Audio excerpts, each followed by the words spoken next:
आज हम बात करते हैं कि देश को ऐतिहासिक बिजली संकट में डालने के लिए कौन जिम्मेवार है। 70 सालों में ऐसा संकट पहले कभी नहीं आया। आज इसी बात का विश्लेषण करते हैं। सबसे पहले हम यह जानने का प्रयास करते हैं कि देश में बिजली की उपलब्धता की वास्तविक स्थिति क्या है। हमारे देश में 70% बिजली कोयले से ही मिलती है और देश के 135 कोयला संचालित पावर प्लांट में से 108 में काफ़ी कम कोयला बचा है। इनमें से 16 बिजली घर कोयला खत्म होने के कारण बंद हो चुके हैं, यानी बिजली को लेकर हम सुपर क्रिटिकल स्थिति में पहुंच चुके हैं। ओवरऑल स्थिति यह है कि देश के कुल 135 प्लांट में से जो 1,65,000 मेगावाट बिजली उत्पादन क्षमता है, जो हमारे 135 प्लांट हैं, इन प्लांट को रोजाना 1,822,000 टन कोयले की जरूरत होती है। यानी कि 135 जो प्लांट हैं इनमें 1,822 टन कोयले की खपत होती है। स्थिति यह है कि हम अपनी जरूरत का 75% कोयला खुद ही निकालते हैं। भारत में दुनिया का चौथा सबसे बड़ा कोयला का भंडार है और कोल इंडिया सिर्फ भारत में ही नहीं बल्कि पूरी दुनिया की सबसे बड़ी कोयला खनन कंपनी जो कोल माइनिंग कंपनी है वो है। अब मजे की बात सुनिए कि कोल इंडिया ने सितंबर 2021 में रिकॉर्ड उत्पादन किया है और रेलवे ने साल 2021 में सबसे अधिक ढुलाई की है, जिसमें सबसे बड़ा हिस्सा कोयले का है। भारत में चीन के बाद दुनिया में सबसे ज़्यादा कोयले की खपत होती है। चीन में कोयले की कमी की वजह से बड़े पैमाने पर बिजली संकट है, जिसकी वजह से फैक्ट्रियां तक बंद हो गई हैं। बिजली संकट से निपटने के लिए चीन ने कई इलाकों में स्कूल भी बंद कर दिए हैं। भारत में यूं तो दुनिया में भारत चौथा सबसे बड़ा भंडार है कोयले का, लेकिन खपत की वजह से भारत कोयला आयात करने में दुनिया में दूसरे नंबर पर है।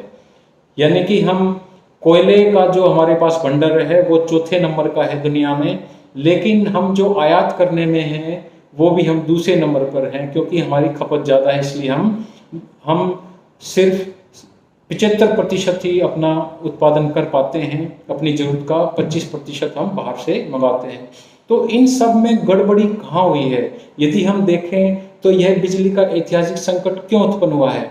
सारी गड़बड़ी प्लानिंग की है। अब सरकार कह रही है कि खपत बढ़ गई है। 2019 अगस्त सितंबर में बिजली की कुल खपत 10,660 करोड़ यूनिट थी और 2021 में यह आंकड़ा 12,420 करोड़ यूनिट पहुंच चुकी है। देश में हर साल बिजली की मांग में 7 से 10% की वृद्धि होती है और यह पिछले 20 सालों से देखने में आ रहा है। इसलिए यह कोई अनोखी बात नहीं है जो आज केंद्र सरकार को पता चल रही है।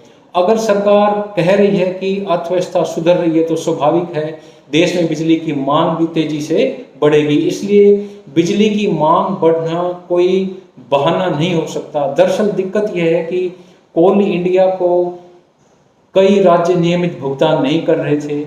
इसकी वजह से समय रहते प्रोडक्शन नहीं हो पाया और हालत बिगड़ते चले गए। दूसरी बात यह है कि कोल इंडिया जो कोल भेजता है, जो कोयला भेज रही है कोल इंडिया, वो रद्दी क्वालिटी का है, बेकार क्वालिटी का है। जो कोयला पावर प्लांट को मिल रहा है उसमें करीब 40% राख मिला है। पावर प्लांट इससे परेशान हो रहे हैं। इसके अलावा ऑस्ट्रेलिया से आने वाला अच्छी क्वालिटी का आयातित कोयला जो इंपोर्ट करते हैं ऑस्ट्रेलिया से, उसको चीन ने बंदरगाह पर अटकाया हुआ है। चीन उसे रिलीज नहीं कर रहा। केंद्र सरकार इस मामले में चुप्पी साध कर बैठी हुई है। बारिश के कारण भी कोल इंडिया की खदानों में फिलहाल पानी भर गया है। ये संकट कई महीनों से पैदा हो रहा है। कोविड महामारी की दूसरी लहर के बाद भारत की अर्थव्यवस्था में तेजी आई है और बिजली की मांग भी अचानक बढ़ी है। इस बीच दुनिया भर में कोयले के दाम 40% तक बढ़े हैं, जबकि भारत का कोयला आयात 2 सालों में सबसे निचले स्तर पर है। अनुमान यह है कि यह कोयला का उत्पादन 6 महीने तक सामान्य नहीं हो पाएगा। इसलिए यह संकट 6 महीने तक चलेगा और यह सिर्फ कटौती से ही जुड़ी बात नहीं है। इससे देश के ओवरऑल इंडस्ट्रियल प्रोडक्शन पर भी इफेक्ट पड़ेगा। दूसरी सबसे महत्वपूर्ण बात यह है कि इन सभी वजहों से आने वाले 6 महीने में घरेलू बिजली की कीमतों में अनाप शनाप वृद्धि हो सकती है और होने वाली है। इसलिए इसका असर नए टैरिफ में भी देखने को मिल सकता है। भारत सरकार के बिजली ग्रिड नियामक पोसोको के डाटा के विश्लेषण से हमें पता चलता है कि जितनी बिजली भारत में पूरे साल कटी है उसकी 11.2% सिर्फ अक्टूबर के पहले सप्ताह में ही कट गई है। ये डेटा सार्वजनिक रूप से उपलब्ध हैं। पिछले साल के मुकाबले अक्टूबर के पहले सप्ताह में भारत में बिजली की 21 गुना ज़्यादा कमी है। इसी को हम यदि दूसरे शब्दों में कहें तो पिछले साल के मुकाबले इस साल अक्टूबर के फर्स्ट वीक में जो बिजली की कमी है वो 21 गुना ज़्यादा है। इसके विश्लेषण से यह हमें पता चल गया है कि भारत में बिजली संकट कितना गंभीर हो सकता है।